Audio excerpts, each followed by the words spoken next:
De retour dans l'Africa Newsroom pour la deuxième partie, nous sommes toujours en compagnie de nos éditorialistes Samuel Gembok, Jemal Taleb et Malika Cher. Tout de suite, le dossier du jour.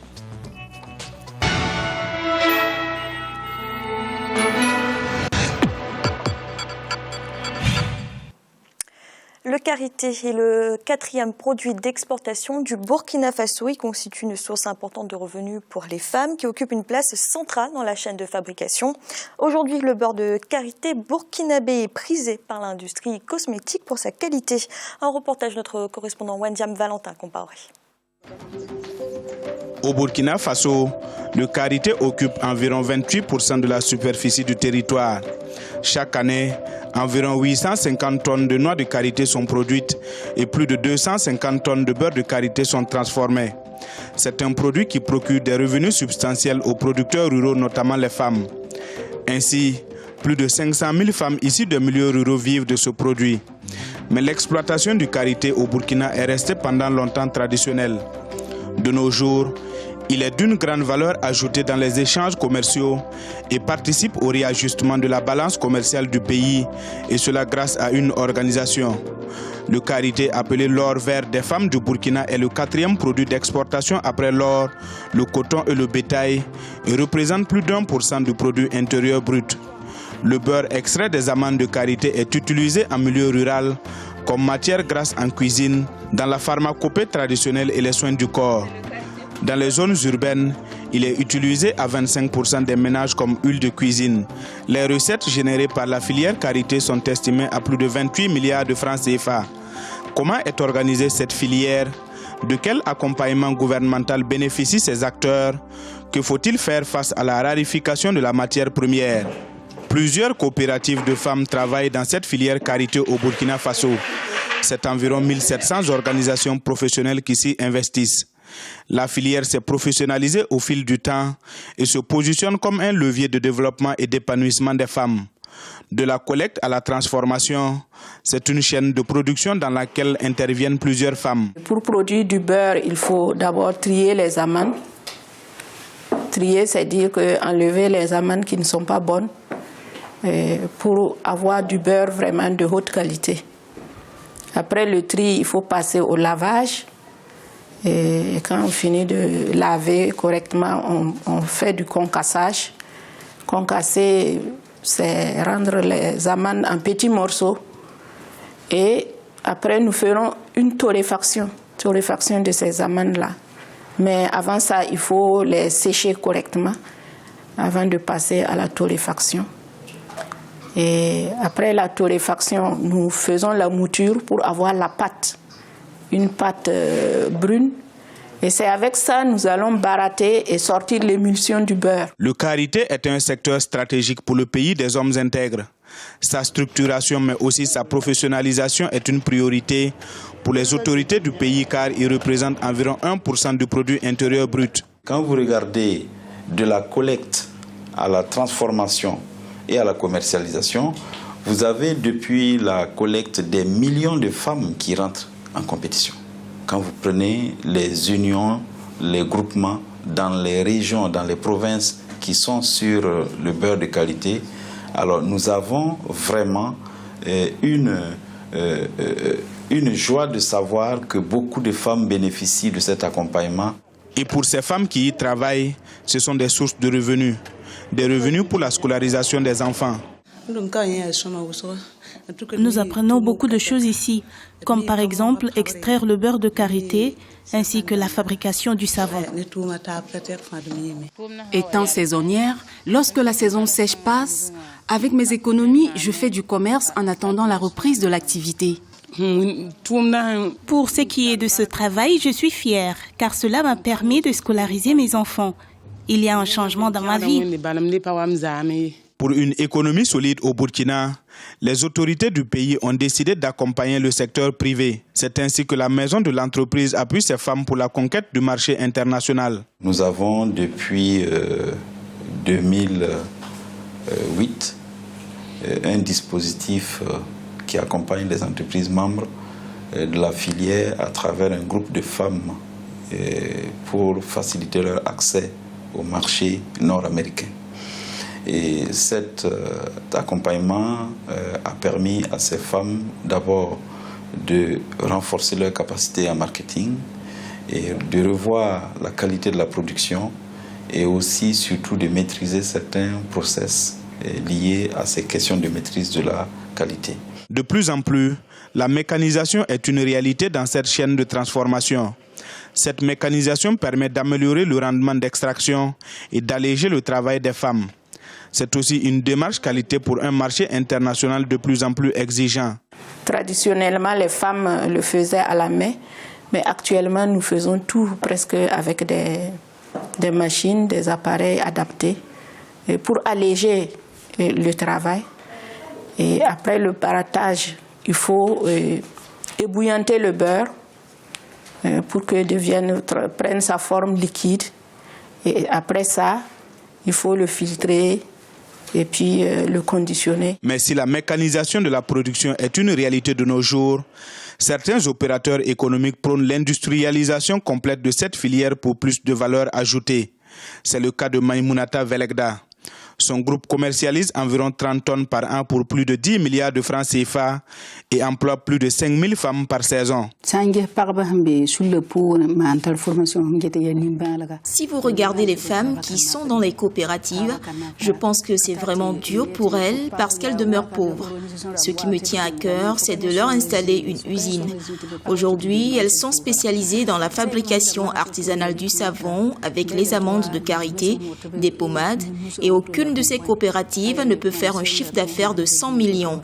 Je peine donc à mettre ce projet d'usine en place parce qu'actuellement, ces femmes ne peuvent pas vendre 10 tonnes par an.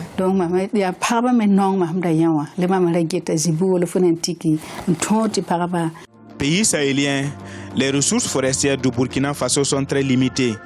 Le pays perd chaque année des milliers d'hectares de forêt. À titre d'exemple, c'est environ 4% de son potentiel forestier qui se perd chaque année.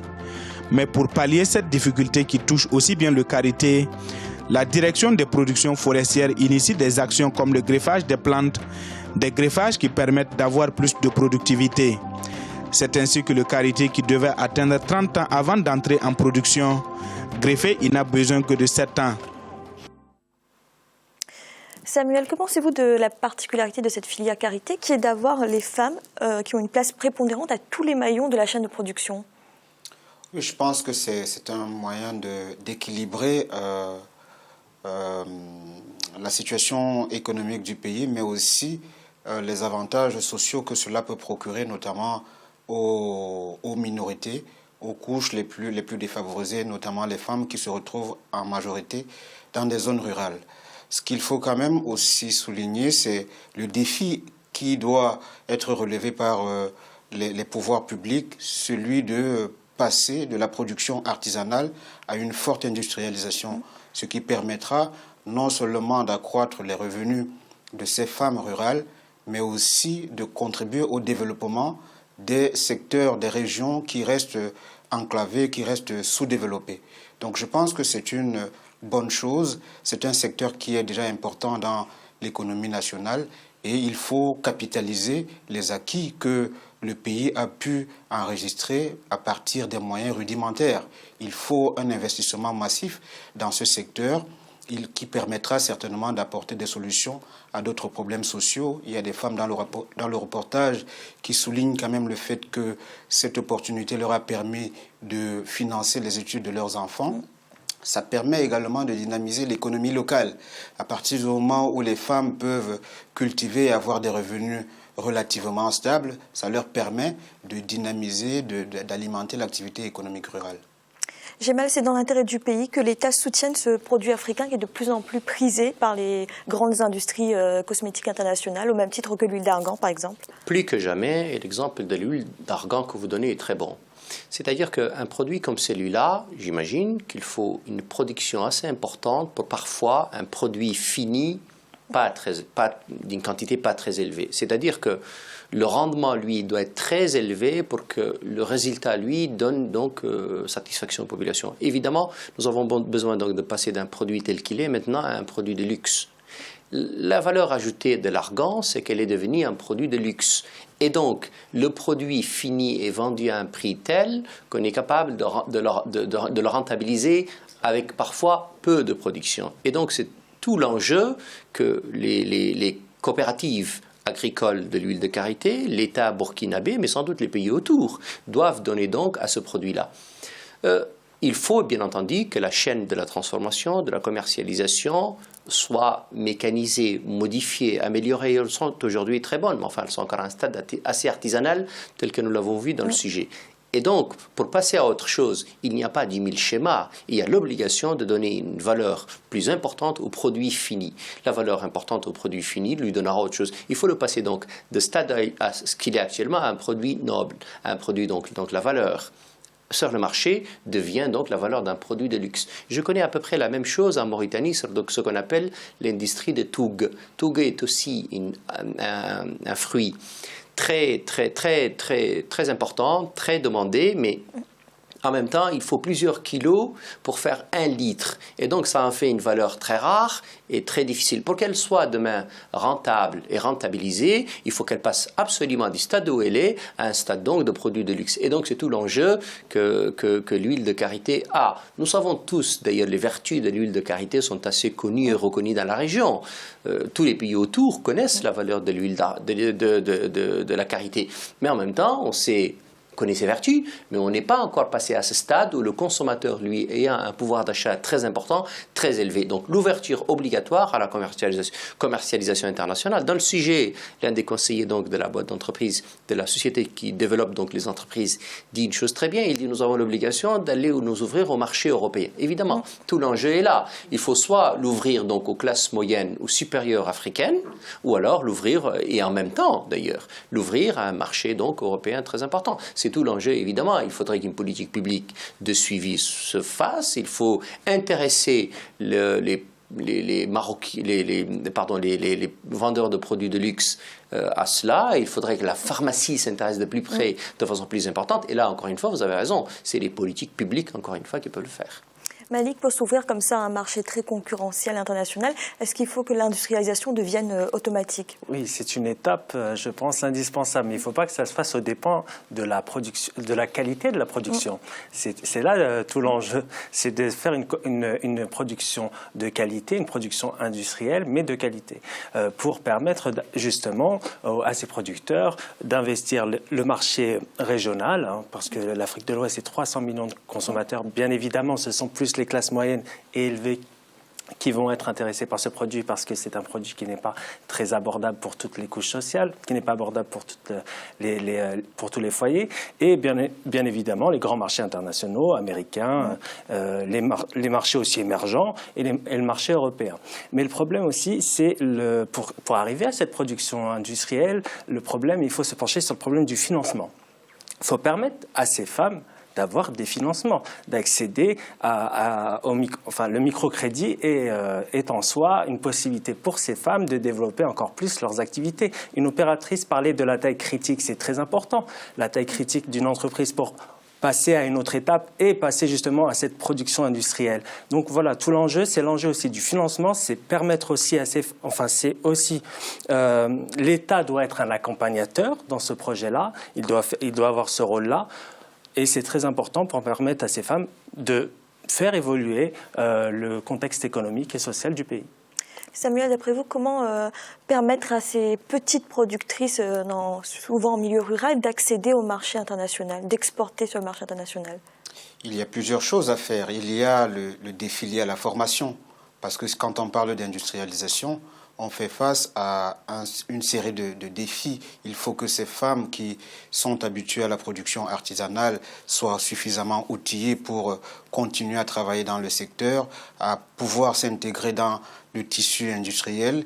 Et pour ça, il faut que l'État mette en place des moyens à la formation de ces femmes rurales. Ensuite, il faut doter le secteur d'infrastructures adéquates qui permettent non seulement la production dans des zones reculées, mais le transport des produits qui en sont produits. Donc il faut absolument une part importante, une présence significative de l'État dans cette politique d'industrialisation et de commercialisation. tout part de la volonté politique. S'il n'y a pas de volonté politique, il n'y a pas d'activité économique.